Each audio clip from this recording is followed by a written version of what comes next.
Hello everyone, welcome to Reva Academy. This is our mentor Nikita. This is another video of chapter solution. इस video में हम देखेंगे some concentration terms of chapter solution. Some concentration terms.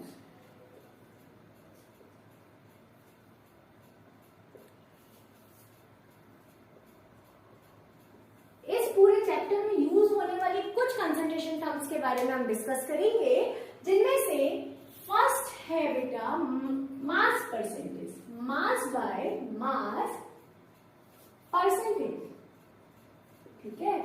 और another term is mass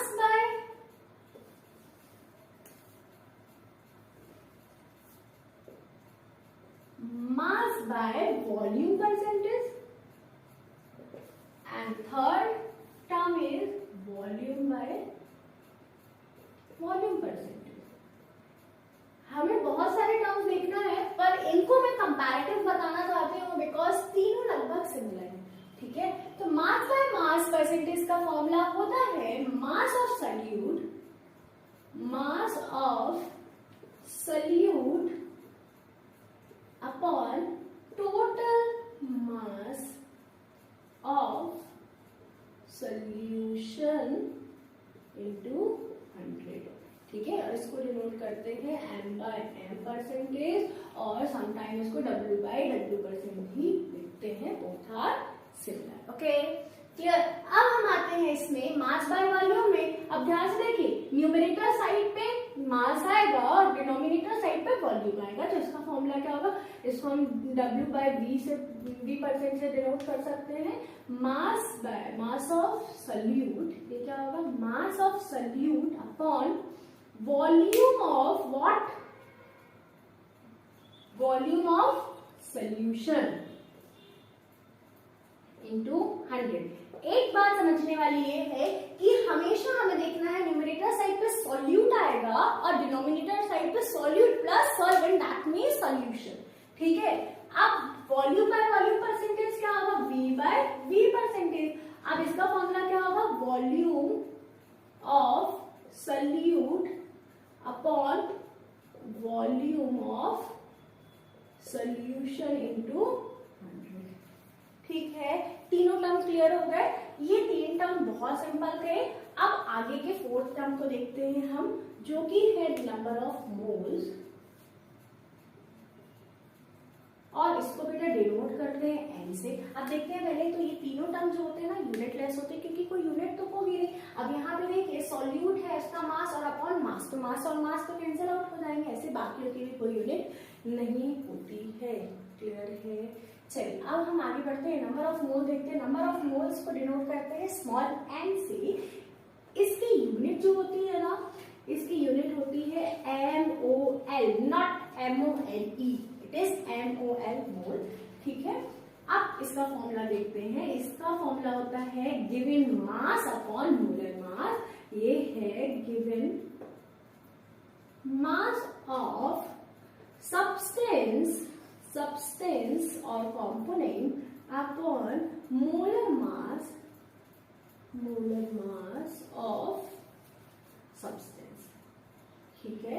अब ये देख लेते हैं कि जो मोलर मास है कैन बी एटॉमिक मास और मॉलिक्यूलर मास, ठीक है। अगर एटम है तो एटॉमिक मास, कोई मॉलिक्यूल है लाइक HCl है तो उसका मॉलिक्यूलर मास है, दैट इज क्लियर। अब हम आगे बढ़ते हैं। अभी देखते हैं नंबर ऑफ मोल का एक फॉर्मूला तो हमने ये लिख लिया, इसका एक और फॉर्मूला होता है जो कि है n अपॉन Na, ठीक है। कैपिटल N है नंबर ऑफ मॉलिक्यूल्स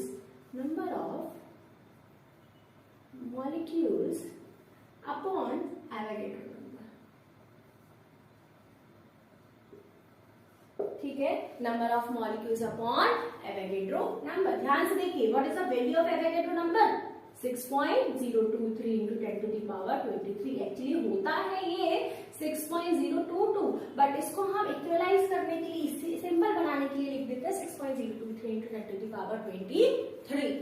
यहाँ तक की बातें क्लियर है, पक्का। आगे बढ़ते हैं। अब देखो, if I say number of mole is equal to 1, है ना, if I put the value of small n is equal to 1, so what is the number of molecule in 1 mole of substance, कैसे देखेंगे, equal to n by n। तो देखिए यहां आ जाएगा तो n is equal to क्या हो जाएगा n a। ठीक है, सो नंबर ऑफ मोल्स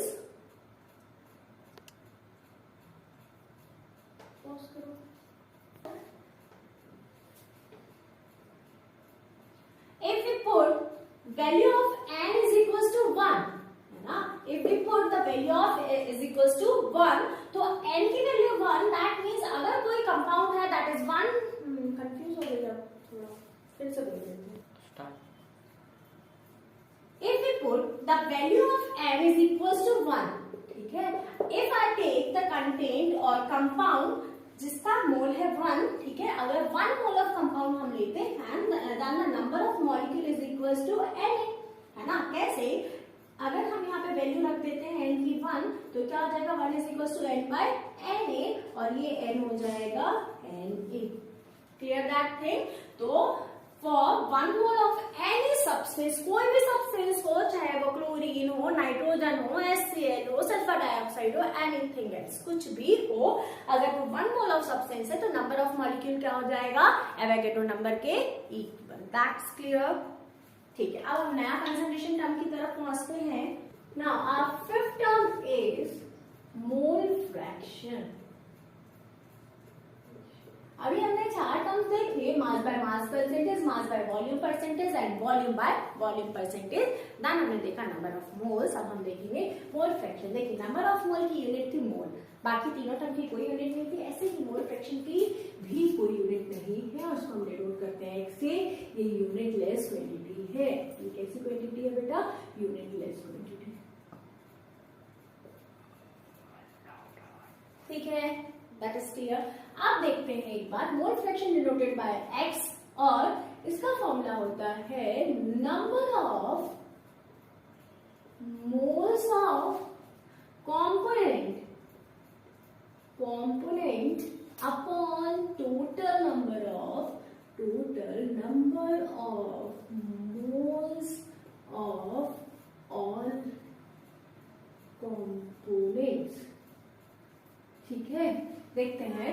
अब x से डिनोट करते हैं इसमें। अगर हम देखते हैं, मैंने बताया था आपको फर्स्ट क्लास में कि हम जो सॉल्यूशन पढ़ेंगे दैट इज बाइनरी सॉल्यूशन, और बाइनरी सॉल्यूशन में देयर आर ओनली 2 कंपोनेंट्स। ठीक है, अगर मैं बात करती हूँ 2 कंपोनेंट है तो दोनों कंपोनेंट का मोल फ्रैक्शन होगा। If I take first component as a और सेकेंड हम ले लेते हैं b, तो xa प्लस xb दो ही हमारे क्या होंगे कंपोनेंट के मोल फ्रैक्शन, क्योंकि 2 कंपोनेंट है तो दोनों का अपना एक मोल फ्रैक्शन होगा और टोटल मोल फ्रैक्शन जो होता है बेटा इज इक्वल्स टू 1। अगर 2 कंपोनेंट है तो XA और XB दोनों कंपोनेंट का मोल फ्रैक्शन, और जब दोनों कंपोनेंट के मोल फ्रैक्शन को हम ऐड करेंगे तो दैट इज इक्वल्स टू 1। ठीक है, अगर यहाँ पे मल्टीपल कंपोनेंट होंगे, मान लो अगर देयर आर 4 कंपोनेंट, 4 भी होंगे तो XA plus XB plus XC plus XD ये क्या हो जाएगा 1 हो जाएगा। तो एक चीज याद रखिए कि मोल फ्रैक्शन ऑफ सॉल्यूशन क्या होता है हमेशा, XS जो हमने लिखा है मोल फ्रैक्शन ऑफ सॉल्यूशन, ये हमेशा क्या होता है इज इक्वल्स टू 1।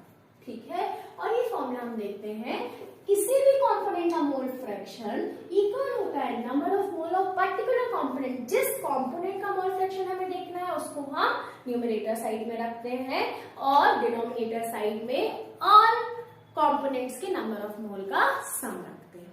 क्लियर है, चलिए हम देखते हैं। अगर हम XA लेते हैं तो हो जाएगा NA upon NA plus NB, क्योंकि 2 कंपोनेंट है, क्योंकि हमें सॉल्यूशन कैसा लेना है, सॉल्यूशन हमने कैसा लिया है बाइनरी। बाइनरी दैट मीन्स सिर्फ कितने कंपोनेंट है 2। पूरे चैप्टर में हमें बाइनरी कंपोनेंट लेके चलना है, बाइनरी सॉल्यूशन लेके चलना है। तो ये हो गया XA और हम XB देखते हैं तो वो क्या हो जाएगा बेटा NB upon NA plus NB। अब आई होप सो कि क्लियर होगा कि न्यूमरेटर साइड पे हमेशा जिस कंपोनेंट का मोल फ्रैक्शन निकालना है वो रखते हैं, और डिनोमिनेटर साइड में टोटल मोल फ्रैक्शन। यहाँ देखिए, यहाँ पे भी Na प्लस NB, यहाँ पे भी Na प्लस NB है, लेकिन यहाँ पे न्यूमरेटर पे Na है क्योंकि हमें क्या निकालना है mole fraction of A component. यहाँ mole fraction of B component है तो न्यूमरेटर पे कौन है NB। क्लियर हुआ? यहाँ पे हो जाता है ये टर्म भी खत्म। अब देखो ये यूनिटलेस क्यों है बेटा? नंबर ऑफ मोल की यूनिट क्या? मोल। टोटल नंबर ऑफ मोल भी निकालेंगे तो क्या हो जाएगा? मोल। तो मोल और मोल क्या हो जाएगा? कट हो जाएगा, इसलिए ये यूनिटलेस। क्लियर? अब हमारे 3 बहुत इंपॉर्टेंट टास्क बचे हुए हैं। 6 टर्म है हमारा।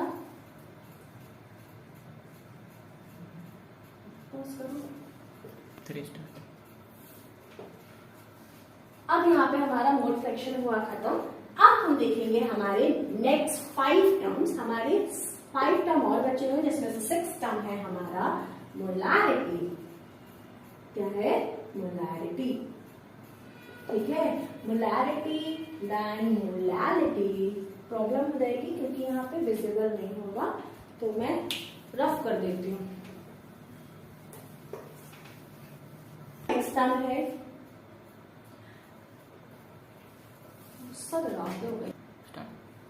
हमारा नेक्स्ट टर्म है मोलैरिटी। क्या? मोलैरिटी देन 7 टर्म रहेगा मोलैलिटी। 8th टर्म हमारा होगा नॉर्मैलिटी। ये नॉर्मैलिटी जो है ये सिलेबस में नहीं है, क्लास 12 के आउट ऑफ सिलेबस है, बट इम्पोर्टेंट कंफर्मेशन टर्म, हम उसको देखेंगे। ठीक है, चलिए हम इसकी कंपैरेटिव स्टडी करते हैं, क्योंकि कंपैरेटिव स्टडी बहुत आसान हो जाती है, चीजें अच्छे से क्लियर हो जाती है। ठीक है बच्चा लोग, चलिए मोलैरिटी को बेटा डिनोट करते हैं कैपिटल एम से, मोलैरिटी को डिनोट करते हैं स्मॉल एम से, नॉर्मैलिटी को कैपिटल एम से। क्लियर? देखते हैं मोलैरिटी की जो यूनिट होती है ना, मोलर होती है, MOLAR। इसकी यूनिट जो होती है वो होती है मोलल। ठीक है, इसकी यूनिट होती है नॉर्मल। इतनी बातें क्लियर हो गई। एक और यूनिट होती है, सबकी अनदर यूनिट भी होती है, वो हम फॉर्मूले के साथ देखेंगे। ठीक है, मोलैरिटी का फॉर्मूला होता है number of moles of solute dissolve in 1 litre of solution. ठीक है, तो देखते हैं number of moles of solute in 1 liter volume of solution in liter। Clear? ठीक है, देखते हैं आप नंबर ऑफ मोल्स को डिनोट करते हैं N2 से। देखिए मैं यहां एक बात बता देती हूं, 2 is solute for 2 is solute। यहाँ एक बात बता देती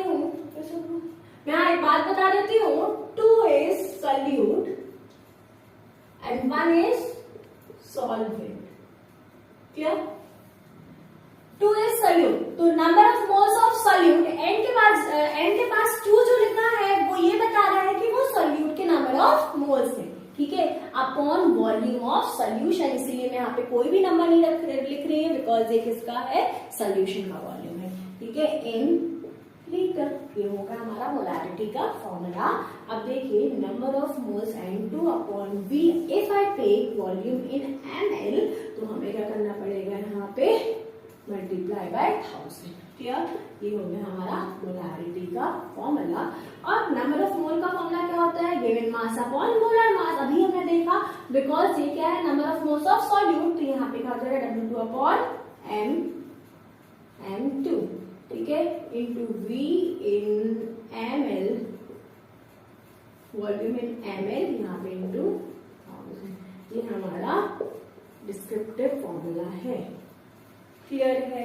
अब हम देखते हैं मोलैलिटी को डिनोट करते हैं स्मॉल एम से। अच्छा, यहाँ हम एक बार देख लेते हैं कि इसकी जो यूनिट होती है, इसकी सेकेंड यूनिट क्या होगी? मोलर तो एक यूनिट होगी, सेकेंड यूनिट क्या होगी? यहाँ देखिए नंबर ऑफ मोल्स की यूनिट क्या होती है? मोल।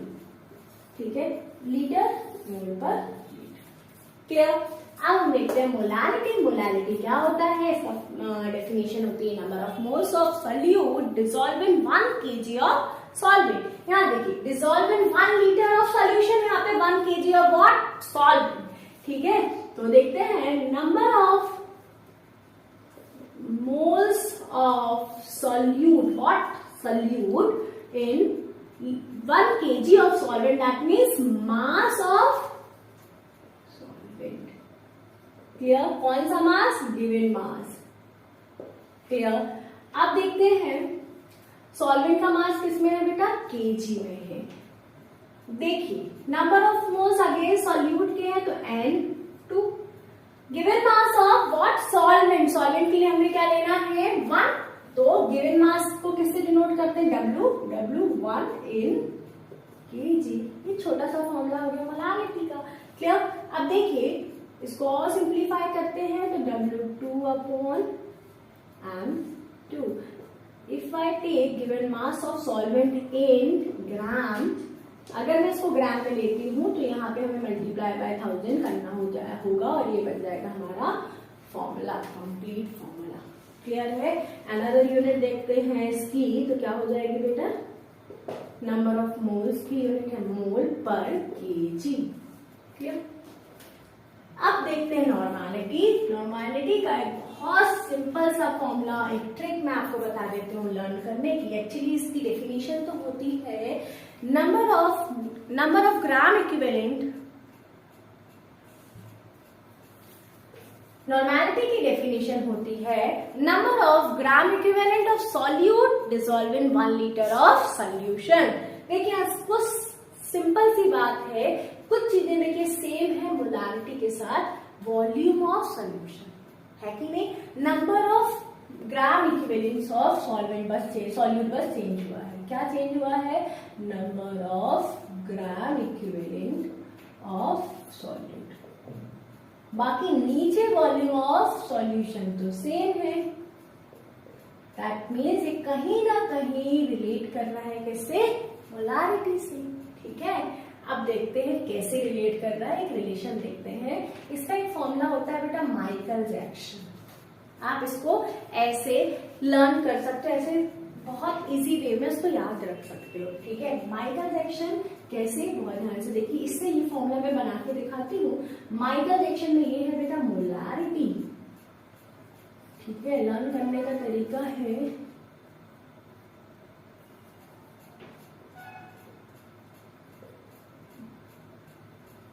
Michael Jackson.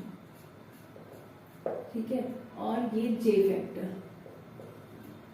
जे फैक्टर क्या होता है वो मैं आपको बताती हूँ. जे फैक्टर कुछ लोग इसको बोलते हैं बेटा एन फैक्टर.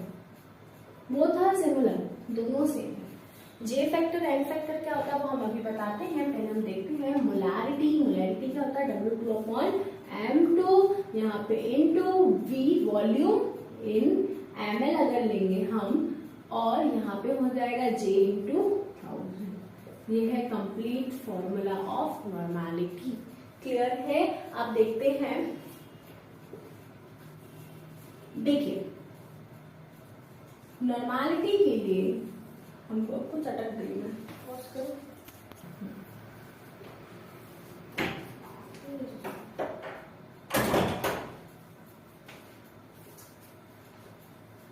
अब देखिए नंबर ऑफ ग्राम इक्विवेलेंट हमें निकालना है. हमने देख लिया मोलारिटी इंटू जे फैक्टर, माइकल जैक्सन. मोलारिटी का formula W2 upon M2 into J into 1000 upon V into J. ये हो गया हमारा क्या? Normality.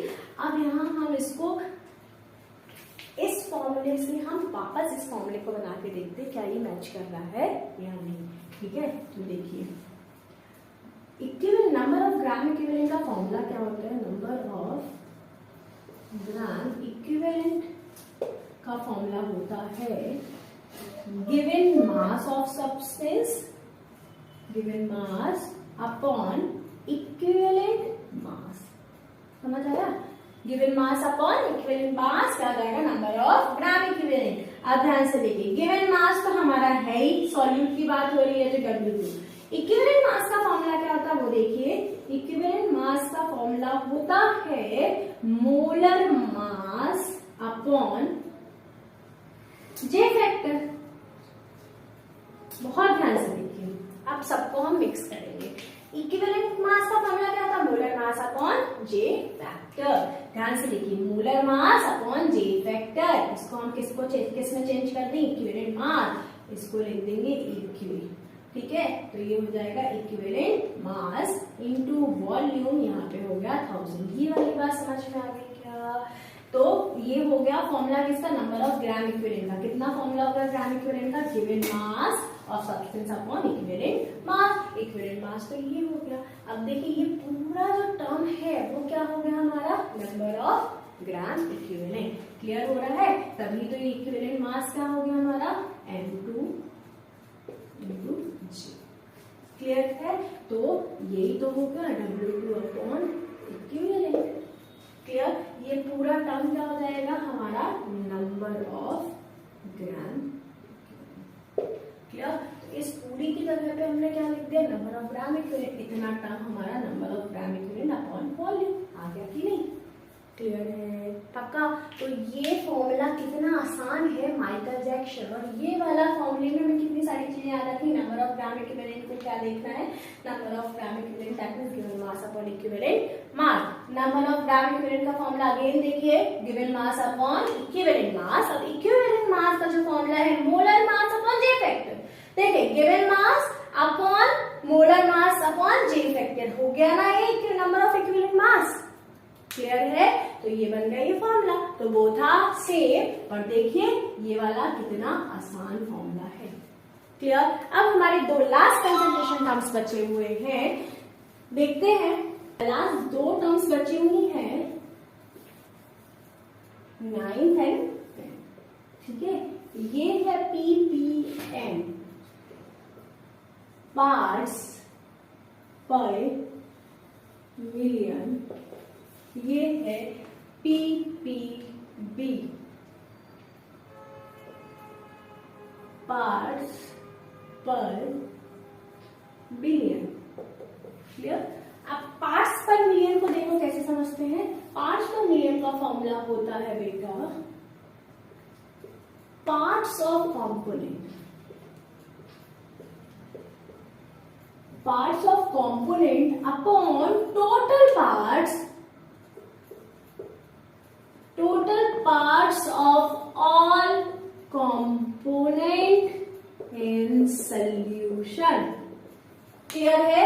into 10 to the power 6। ये जो पार्ट है ना बेटा, वो ही मास भी है, गिवन मास को ही हम पार्ट्स बोलते हैं। That means given mass of solute या component upon total mass of solution into 10 to the power what 6।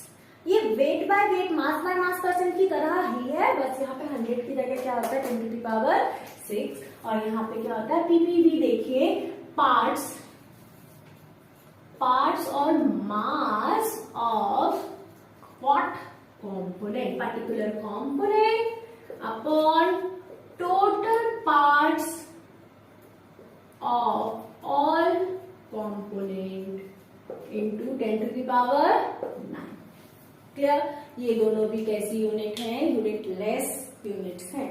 Clear that थे? यहाँ पे होते हैं हमारे कंसंट्रेशन टर्म्स खत्म। इस पूरे वीडियो में हमने बाइनरी सॉल्यूशन वर्ड बहुत सुना है, और ये वर्ड बहुत इंपॉर्टेंट है जिसको मैंने डीपली एक्सप्लेन किया है हमारे फर्स्ट वीडियो में। सॉल्यूशन के फर्स्ट वीडियो में मैंने बहुत डिटेल में एक्सप्लेन किया है। If you want to know in detail, ठीक है, अगर आप जानना चाहते हैं तो डिस्क्रिप्शन बॉक्स में मैंने लिंक शेयर की है, आप वहां से जाके देख सकते हैं। कमेंट बॉक्स में मैंने लिंक पिन करी हुई है, वहां से जाके आप उस वीडियो को डिटेल में देख सकते हैं। तो अगर ये वीडियो अच्छा लगा है तो प्लीज इस वीडियो को लाइक करें, सब्सक्राइब करें चैनल को, और अपने फ्रेंड्स के साथ शेयर जरूर करें। Thank you.